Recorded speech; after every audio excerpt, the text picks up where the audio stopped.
I'm here with Matt Thomas, former chess boxing world champion, now a coach, speaker, writer.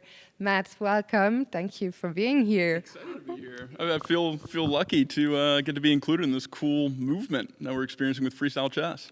Just went to Vegas this morning, and here you are. What are your first impressions? Yeah, got the dark bags under my eyes to prove it. Now, this is how chess should be. I mean, the setup, the production value is absolutely incredible. I love hanging out with people kind of in between the matches or being able to step away and have conversations, not just be, mouth zippered shut and having to feel trapped in some sort of performance hall. The fan engagement I think is great. Production value is incredible. And the chess has been out of this world. Did you follow yesterday's action? I was kicking myself for not booking a flight a day earlier. I mean, Hans was on another level yesterday. Not even just on the board. His commentary, I mean, his pop off when Magnus missed the fork. What was your live reaction to it? Oh, I was so I love having streams up when I work out, and I have like a gym in my living room and sunroom. So I was working out while I was watching that, and I was mid set and started laughing and almost kill myself with a bench bar. So Hans almost took me out, but I lived to tell the tale. Speaking of your working out, you're coaching now. You didn't come here alone. You brought someone with you. Tell us about who he is. I brought a killer on the board and in the ring. His name is Jermaine Howlett. He's a Team USA captain this year for the World Championship coming up September 23rd through 28th in Serbia. And he is a 7-0 pro boxer with 6 knockouts. And he is about 2,000 ELO in chess. So he is our most well-rounded fighter on the team this year. We have an incredible team, though. We have 3 titled chess players, including James Canty, who you might know. We have international master Alexander Velikanov, and I'm sorry for butchering your last name, Alexander, and FIDE master William Grafe. So the 3 of them are holding down the chess side of the spectrum, and then we have 3 pro boxers, including Jermaine. We have Dion Pruitt, and we have Stasia Suttles, who's a 4-time Team USA boxer and 2-time Olympic trialist. So she's going to walk through any woman brave enough to get across the ring from her. I cannot wait. Wow, that sounds very impressive. I love the confidence you're exuding as well. And what is your role? Did you pick the fighters or you just prepare them? Tell us a bit. Yeah, so my role is in 2018, me and another guy named Kevin went over to India to compete in the World Championship, and that was the first ever Team USA. So 2 guys in India, we both somehow ended up winning gold medals, came back to the States, and that was the United States high water mark. Ever since then, we haven't won any medals, and we haven't brought a team bigger than 2 people. So this year, we have a huge opportunity to bring a fully built-out team. We have males in every weight category. We have 3 females on the team. There's not many women in chess boxing. Help us out. I once made a promise to compete someday, which I'm yet to fulfill. We might have to hold you to that. So we are going 0 to 100 this year. And as you alluded to, my role is building that team. I get why billionaires retire and buy a sports team. It is like the most fun I've ever had in my life, being able to like pick my fighters, thinking about how they match up against people from other countries. Having all these little battles in my head of like, okay, do I get this guy to cut weight because he has an advantage over this guy in chess, or all of the maneuvers of. I'm basically just playing chess with people now instead of on the board. So I love being the team manager.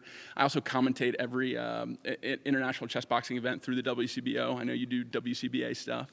And then I have a board seat for the WCBO. So 5 of us are basically regulating, sanctioning, and deciding how the sport grows and how best to do that. It's really nice to see, how passionate you are about this topic. And I know you were involved in Ludwig's big event. There was going to be another that fell through after, I think, a lot of you spent a lot of time to create maybe the biggest and best event yet. But what's the next step, in your opinion, for chess boxing? Where do we go from here? Yeah, so we've had some pretty incredible opportunities that have come about serendipitously. Ludwig's event is a great example. Biggest chess boxing event in history, 10,000 person live audience, 315 concurrent live viewers, 5 million views in 24 hours. It really helped put us in the map in this influencer streamer kind of sphere. And then the biggest cultural event that we've ever had was in the Olympics last year. We got a contract with the IOC for Paris 2024, where we were part of the opening ceremony. We had 2 exhibition fights the night before the torch made it to the Eiffel Tower, and those went extremely well and brought a lot more kind of like legitimate, traditional sponsorship kind of interest into the sport. So it's really just kind of capturing these serendipitous moments that we can't really plan on, but we just have to make the most of for this little niche community built around this hybrid sport that everyone thinks is absurd, but that we all love dearly and want to keep making the most of. But what's next for our community is the World Championship in Serbia, September 23rd through 28th. We'll have over 50 countries involved this year. That's a record for us.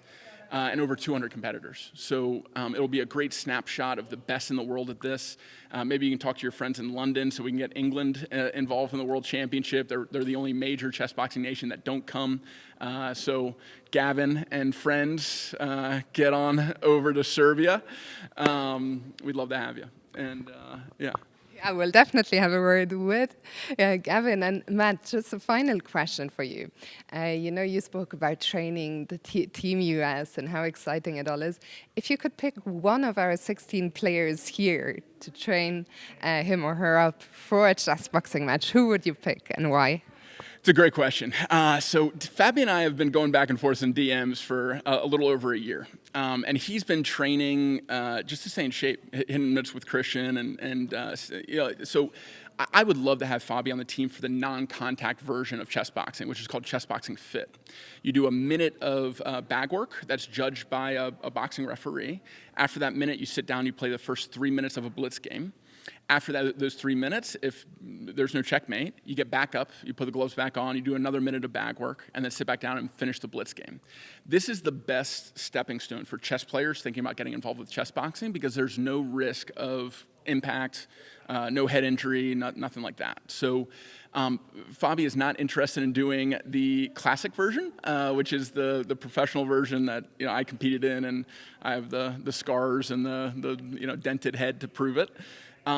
But it's a great way for chess players to get involved. If we're talking about the classical format, I'm taking this just by Danny and people that know these people way better than I do. But apparently Arjun is a great athlete and has expressed a little interest. So I've never met him before. We haven't exchanged any DMs like I have with maybe you can do that here. Some of the others. But yeah, I certainly plan on just throwing the mitts on him, seeing if he can move, and seeing what his interest level is in it. But I also being the head of Team USA, if I had to pick one person that would actually do it all the way, I think Hans is the clear pick. He's 22, he's still moldable.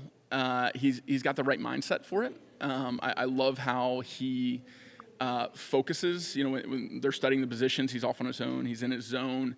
He's dealt with a lot of adversity.